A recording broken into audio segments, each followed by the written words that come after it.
what's up, everybody? It's your boy Onyx here, going full nerd, and another of one of my spoiler-free movie reviews.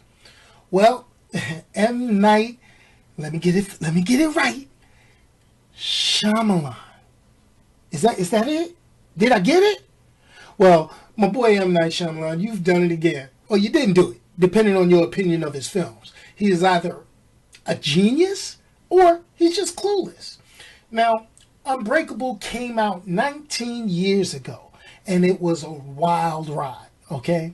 Split came out 2 years ago, and it was a surprise that showed us both of these movies existed in the same continuity. Now we arrive at Glass. Now, M. Night has been quoted as downplaying superhero films. You know, he was rumored to have turned down directing opportunities for both Marvel and DC films. So his own superhero universe was created basically with Unbreakable, and it skirted the fine line between, are there really superheroes and supervillains in the world? Or is that just something we make up? So check this out.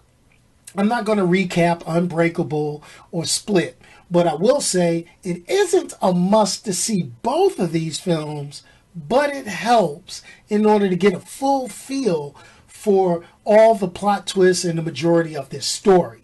Okay? Now, how do I feel about Unbreakable's story?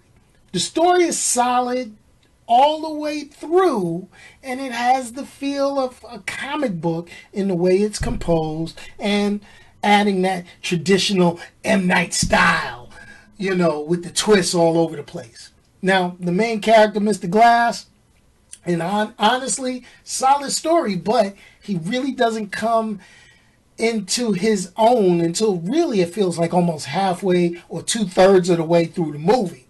But once he does, it's so subtle and calculated, but you don't really feel it or understand it until the movie's over. That's about as close as I'm going to get to telling you what happens, okay? First part of it, well calculated, interesting, understandable, okay? I could deal with it. As you get towards the end and he starts putting in his plot twists and everything, you blink, you're going to miss stuff, but it's still solid. So what does your boy give Glass? What does Onyx feel that Glass deserves?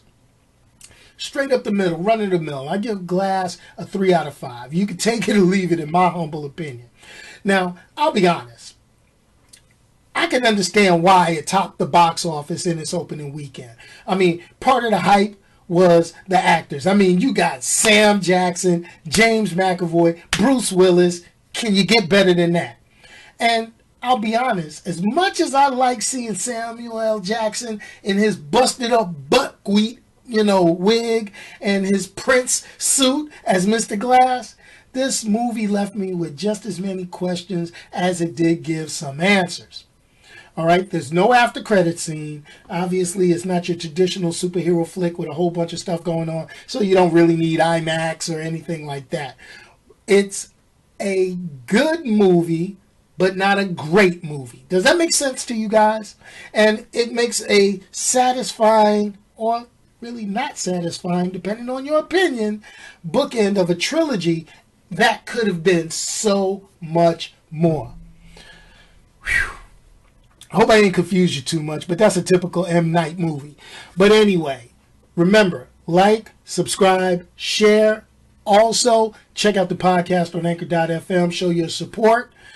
Also, make sure you like, subscribe, and share to the YouTube channel, Facebook page, and all that good stuff. This is your boy Onyx. Peace, and I'm out of here.